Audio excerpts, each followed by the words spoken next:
Today on Traveling Days, we're in the heart of Texas to check out some sunken treasure.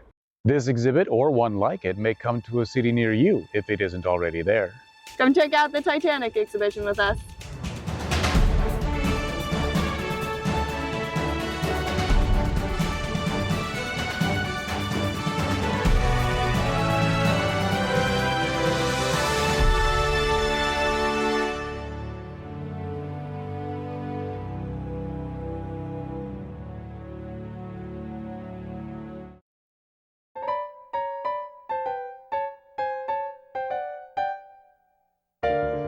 So at the beginning of our tour, we all got boarding passes that on the back have the name of a passenger on the Titanic.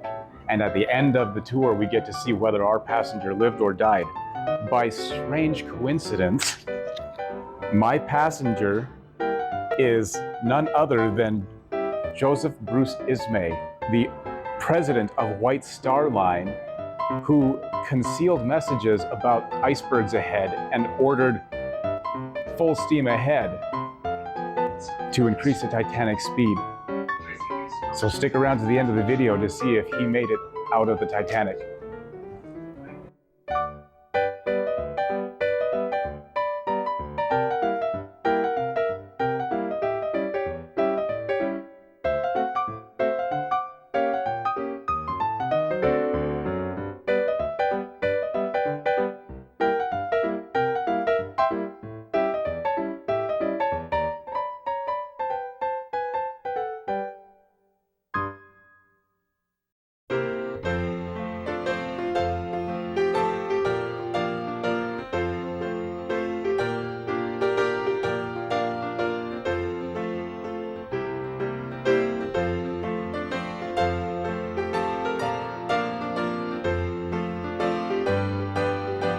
So I'm second class passenger Elizabeth, and I would have been eating off china that looked like this. Meanwhile, Carl was, As the owner of the company, would have been eating off china that looked like this.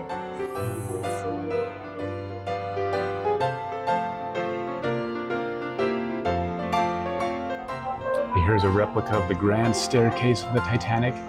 Doesn't it just make you want to put on a dress and a tux and sashay down it? This sign indicates that most of the existing photographs of the grand staircase in the Titanic are actually of the sister ship, the Olympic, which is true of a lot of the artifacts in here as well. The ships were branded White Star Line rather than their individual ship names, which indicated that makes it so that it was easy to interchange things between the ships as far as artifacts go.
Well, Carl, did you survive?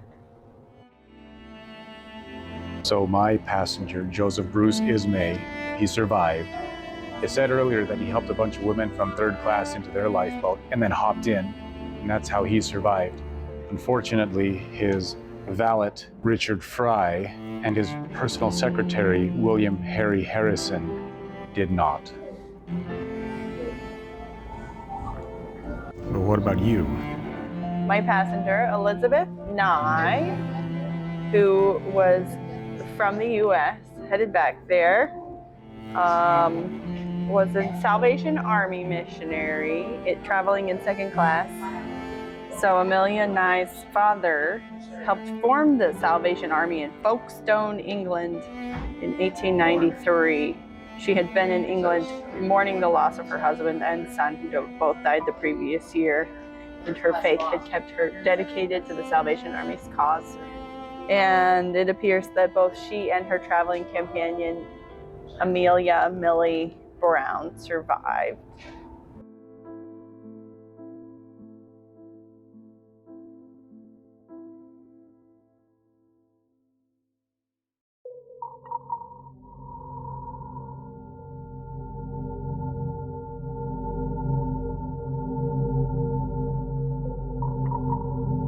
I remember as a kid in Idaho Falls, in the Idaho Falls Public Library, watching not live but recent coverage of the discovery and exploration of the Titanic with their deep sea submersibles.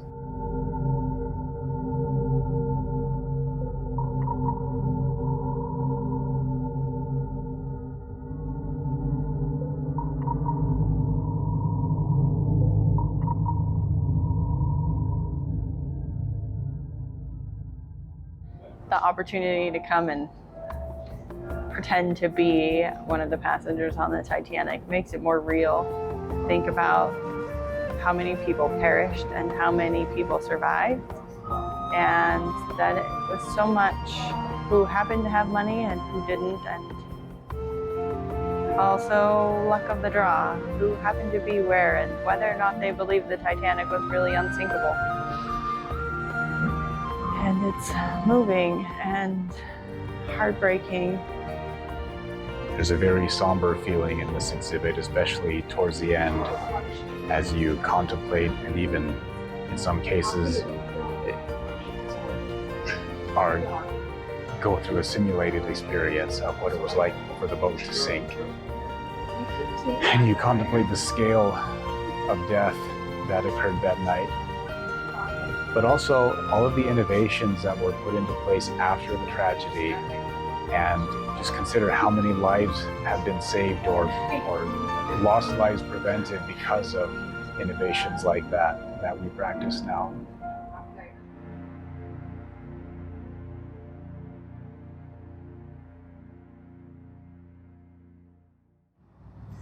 Now, this particular exhibit is open through September 21st of 2025. And after that, it will move on to Salt Lake City. But we hope you'll look for an exhibit near you. Each exhibit is different. They're put on by different companies, and you'll see different things, and you'll have different experiences in each. But we encourage you to check them out. See you next time on Traveling Days.